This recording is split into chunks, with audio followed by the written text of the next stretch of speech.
Hello and welcome to Craftober Cardmaking. This is week 2. We're going to look at making some pop-up cards. The materials you're going to need today include a ruler. I have both a cutting knife and scissors today, and also my cutting mat. You can use a cutting board from your kitchen if you need. For writing implements, I have a pencil and a good black pen, and also a good eraser. Some pieces of foam, which you can find in your kit, or often at a dollar store even.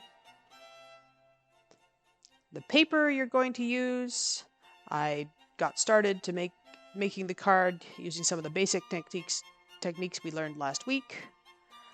And for glue today, I recommend using a hot glue gun because it's fast, and at times the glue stick was also appropriate. So let's get started.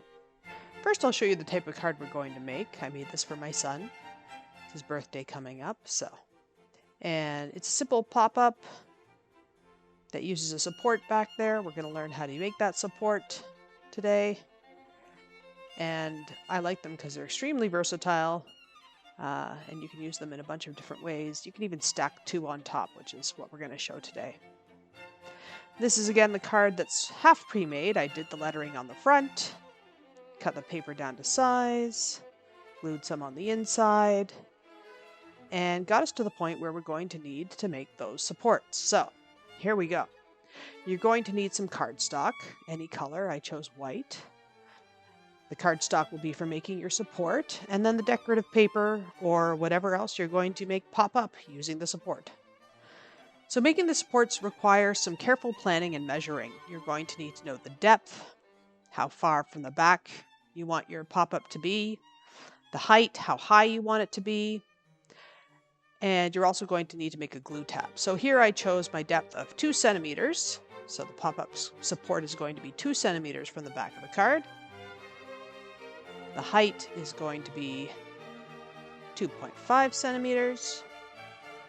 And then we're going to need to count the depth again because we need to go back towards the back of the card. And we need something to attach it with. So I have 1 centimeter set aside for like a glue tab. So once you've figured out all these numbers, you're going to need to add them up, which in this case adds up to 5.7 centimeters. And the width I've chosen for the bottom support is 5 centimeters here.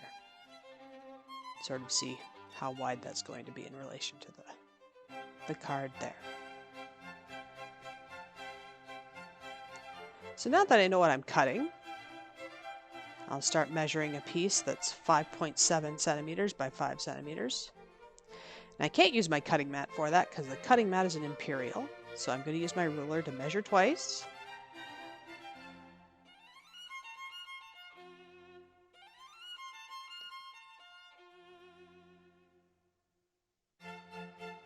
Now I'll use those lines to cut the paper out.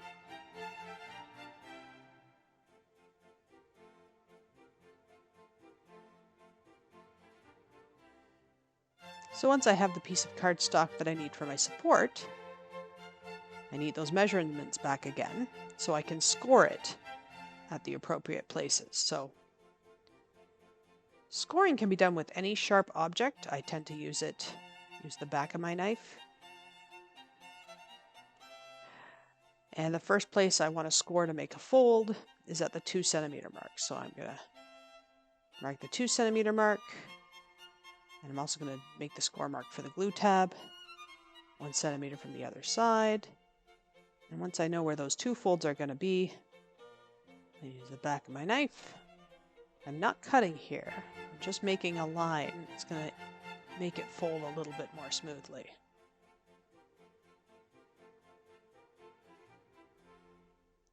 The point is just to be able to get that nice crisp line for the fold here.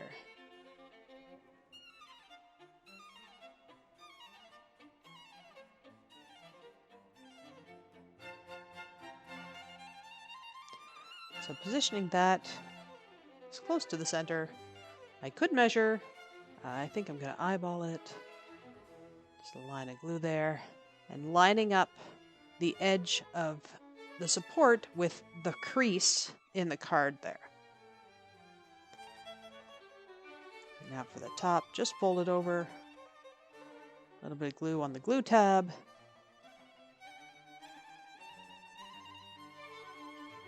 And there we are.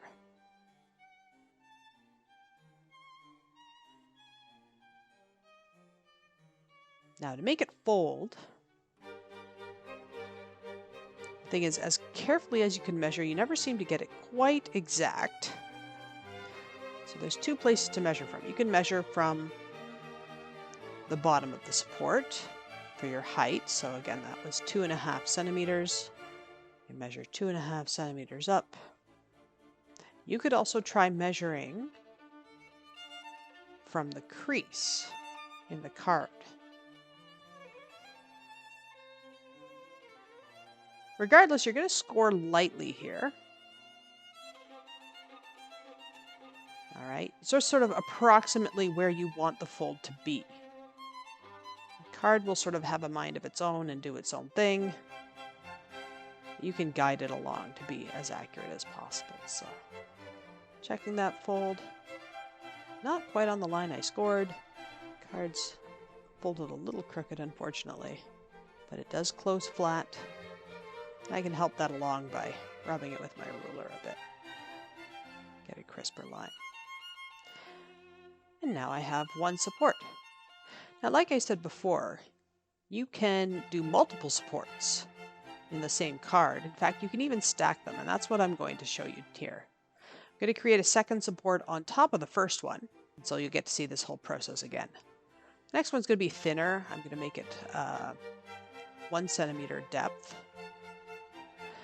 And height, it's going to be a little bit taller, 3 centimeters. And then for glue tab, I'll use 1 centimeter again. Adds up to a total of 6 centimeters. And for width, I'm going to make this one skinny. It'll be about 1 centimeter.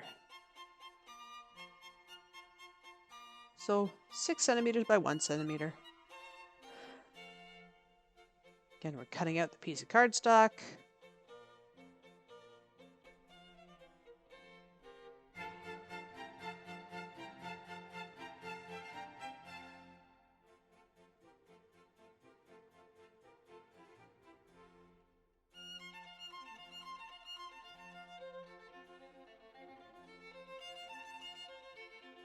And then measuring out for the points for the glue tab and the depth. So in this case, it's both 1 centimeter.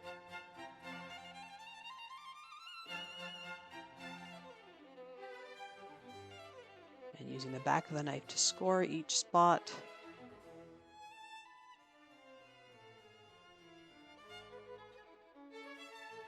And again, I'm going to glue this somewhere in the middle. So fold those tabs.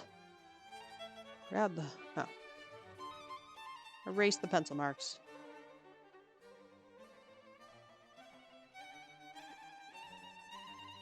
And glue it in the middle.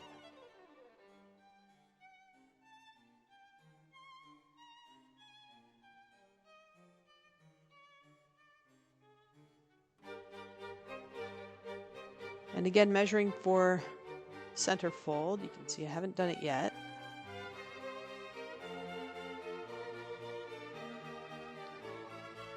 And measure at the 1 centimeter mark from the top. Again, just lightly score it, give it a guide, and just encourage it with my finger to bend at the right spot.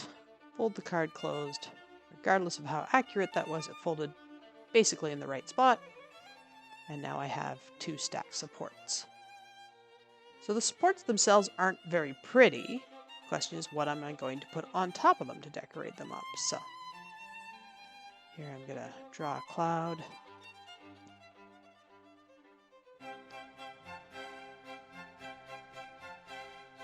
Nothing too complex here. You can get as elaborate as you like, of course. And I'm just going to cut this out with the scissors.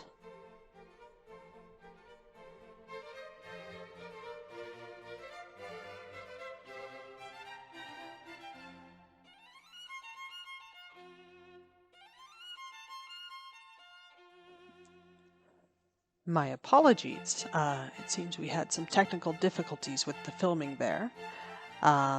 So I can't show you how I made the rest of the card, but I can show you the finished product. The important thing is we got past making the supports, so I can just show you sort of how I decorated those up. So this was the front of the card I did using our basic card making skills. You can see that in the previous video for week 1. And then inside you open it up and you can see, well, you can't see the supports very well anymore because they're hidden by the cloud that I was cutting out when the camera failed, which I glued on here. And on the second support, I cut out a gold star and I glued that onto the back support. And that makes the gold star and the cloud sort of pop up like this. The other 3 stars I also cut out using the scissors, but they are glued on just using, a hot glue gun, but they are stuck on using pieces of foam, and that gives them the pop out effect. So nothing fancy for those. Those are really easy. The foam trick. And then the 2 fancy supports are used for the big star and the cloud. And once I had those in place, I used my, again, basic card making skills just to write a message there for whoever this ends up being for. All right.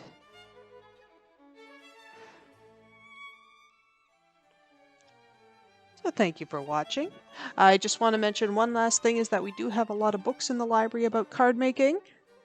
So feel free to check out our catalog and browse these for some wonderful ideas. You can just search card making at wpl.ca. Sometimes it's 1 word, sometimes it's 2. And that's it. Thank you.